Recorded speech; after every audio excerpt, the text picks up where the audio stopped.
Hello, everyone. Hope you are doing well.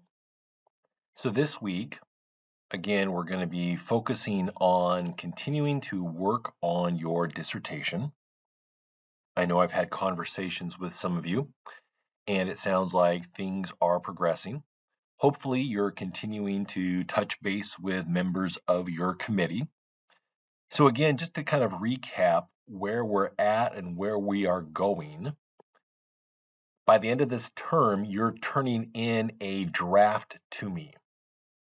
Now, the purpose of turning in this draft is one, to make sure that you are progressing, that you're having forward momentum. I know things can get challenging and we don't want to wait to the last second, meaning at the end of ARP3.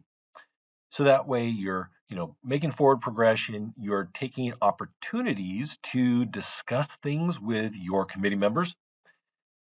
And number two, I'm going to provide feedback as somebody who isn't an expert in your topic. And the purpose of that is when anybody submits anything for any peer review, those peer reviewing may not be experts. That is not an uncommon thing because there are numerous journals, numerous professional conferences. You can imagine that it would be impossible for somebody who is a quote expert to be reviewing everything else that would be considered in their field. There just wouldn't be the time to do that. So I'm going to be an unbiased, what's the right word, not informed or less informed individual. And I'll be posing questions. I'll be looking for things like grammar, punctuation, sentence structure, things like that. But I'll be posing questions. And the reason I pose some of these questions will be because I might not understand. And if I don't understand something, there may be a better way to write it. That's what I'm trying to say. So this week you're working on your dissertation, you're working towards that. And part of that process is I want you to do, if you haven't done it already, your PRISM flowchart. So if you've done it already, your assignment is going to be very easy. You just need to send that in to me. If you haven't done it yet, now will be your chance to work on that part of your dissertation. So again, working on that forward momentum. So the PRISM flowchart is shown here in this particular scoping review article, and you can find them in a lot of the different systematic reviews or scoping reviews that I have put online. This week, there is again the link to the PRISM flowchart webpage, and the first one, there's like 4 or 5 different listed there. The first one's the one you're going to want to utilize, and just submit it to me as a Word document.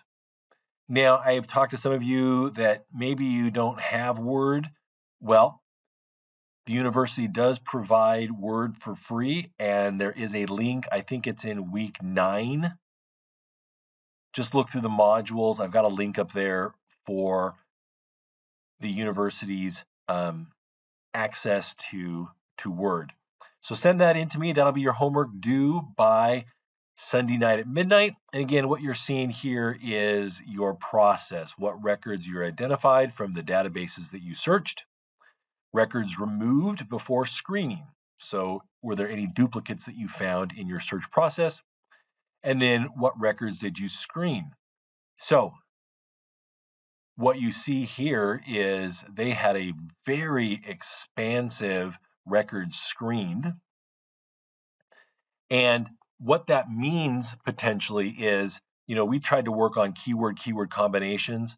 So that's what that's adding up there. It's not that they looked at 1,667 per se, but what was the total number that they found through all of their keyword and keyword combinations. What you would write within your method section is that you reviewed documents or you reviewed records or manuscripts that the keyword or keyword combination resulted in 300 or less. Records excluded off to the side there, reports sought for retrieval, reports not retrieved, etc., etc. And you can see why, and then just kind of fill the prism out from there. All right, that's your homework assignment. If you have any questions, please let me know. Have a great week, and I hope your clinical experiences are going great.